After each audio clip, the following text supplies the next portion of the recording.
Hi friends, வணக்கம். Welcome to our channel. இன்றைக்கி ஒரு சூப்பரான மீன் குழம்பு எப்படி செய்கிறதுன்னு பார்க்கலாம்.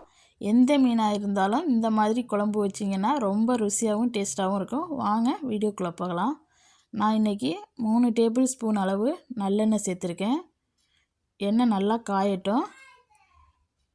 எண்ணெய் நல்லா காஞ்சத்து மரவும் ஒரு அரை டீஸ்பூன் அளவு கடுகு, அரை டீஸ்பூன் அளவு வெந்தயம் சேர்த்துக்கலாம். இது நல்லா பொரியட்டும். பொரிஞ்சதுக்கு பிறகு ஒரு மீடியம் சைஸ் வெங்காயத்தை நல்லா கட் பண்ணிவிட்டு சேர்த்துக்குங்க. நான் பெரிய சைஸ் வெங்காயம் சேர்த்துருக்கேன். நீங்கள் சின்ன வெங்காயம் இருந்துச்சுன்னா அதை சேர்த்துக்குங்க, இன்னும் சுவையாக இருக்கும்.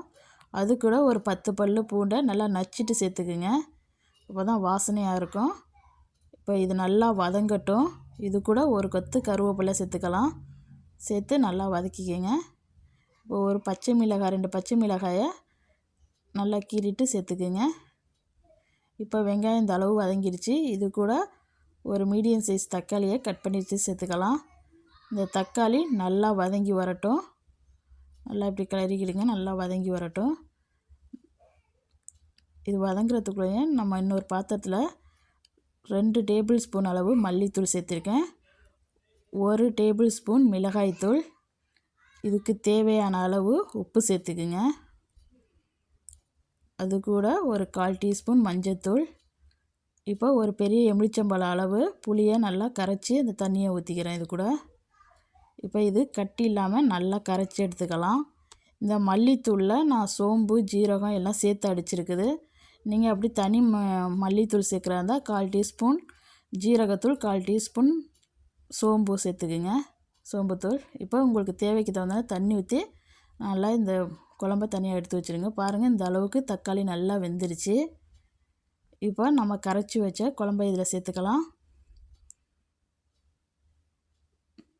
இப்போ இதை நல்லா மிக்ஸ் பண்ணிக்கோங்க. உங்களுக்கு தேவைக்கு தகுந்த மாதிரி தண்ணி வேணும்னா இப்போ சேர்த்துக்குங்க. நான் கொஞ்சமாக தண்ணி சேர்த்துக்கிறேன்.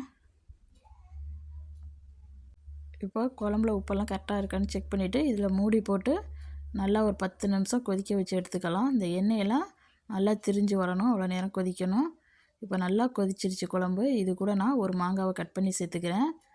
இந்த மாங்காய் ஒரு அரை வேக்காடு வேகிற அளவுக்கு நம்ம திருப்பி குழம்பு கொதிக்க வச்சுக்கலாம். பாருங்கள், இப்போ நல்லா மாங்காய் வெந்துருச்சு. திறந்து பார்க்கலாம். இப்போ இந்த சமயத்தில் நம்ம மீனை சேர்த்துக்கலாம்.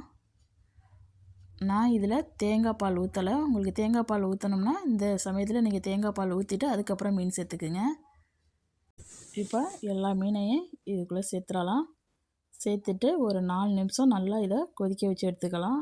4 to 5 நிமிஷத்துக்கு மேலே மீன் கொதிக்கக்கூடாது, அப்புறம் குழஞ்சி போயிடும். இப்போ இதை மூடி போட்டு வேக வச்சுக்குவோம்.